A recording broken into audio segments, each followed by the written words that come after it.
കുറച്ച് ദിവസമായി അയച്ചു മീമി മീമി മീമി എന്ന് പറഞ്ഞ് നടക്കണം. എന്തായാലും ഇന്ന് മീമി കൊതി ഒന്ന് തീർത്ത് കൊടുക്കണം. അതുകൊണ്ട് നമ്മളെ എല്ലാവരും കൂടി മീമി വാങ്ങാനാണ് ഈ രാത്രി പോണത്. കുഞ്ഞു കുട്ടികൾ മീനിന് പറയുന്നതാണ് കേട്ടോ മീമീന്ന്. പൊതുവേ എല്ലാ കുട്ടികളും അങ്ങനെ തന്നെ പറയുന്നതാണ് ഞാൻ കേട്ടിട്ടുള്ളത്. ഞങ്ങളെ ഫ്രണ്ടിൻ്റെ കടയിലാട്ടോ പോണത്. ഫ്രണ്ട് എന്ന് പറഞ്ഞാൽ ഇക്കാൻ്റെ ഫ്രണ്ടുമാണ്, ആൾ എൻ്റെ കൂടെ പഠിച്ചതുമാണ്. സ്ഥിരമായിട്ട് ഇവിടെ തന്നെയാണ് ഇക്ക മീൻ വാങ്ങി കൊണ്ടുവരാറുള്ളത്. ഇന്ന് വീട്ടിലിരുന്ന് ബോറടിച്ചപ്പോൾ ഞങ്ങൾ രണ്ടാളും കൂടെ കൂടി.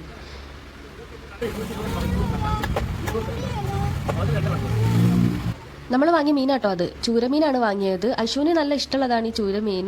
അതാവുമ്പോൾ അധികം മുള്ളും കാര്യങ്ങളൊന്നും ഉണ്ടാവില്ലല്ലോ, കുട്ടികൾക്ക് കഴിക്കാനും കുറച്ചും കൂടി എളുപ്പമായിരിക്കും. മോർ ഓവർ കുട്ടിക്കും അത് ഇഷ്ടമാണ്. നമ്മൾ പോകുമ്പോൾ കണ്ടിരുന്നു കേട്ടോ ഈ കട. അവിടെ ഒരു അമ്പലത്തിൽ പൂരം നടക്കുന്നതിൻ്റെ കടയാണ്.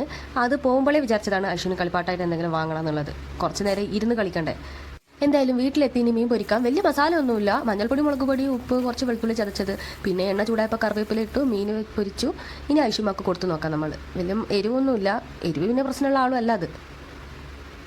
ആ തലയാട്ടൽ കണ്ടിട്ട് ആരും തെറ്റിദ്ധരിക്കണ്ട. മുന്നത്തെ വീഡിയോ കണ്ട ആൾക്കാർക്ക് അറിയാം, അവൾക്ക് ടേസ്റ്റ് ഇഷ്ടപ്പെട്ടാലാണ് അവൾ അങ്ങനെ തലയാട്ട്.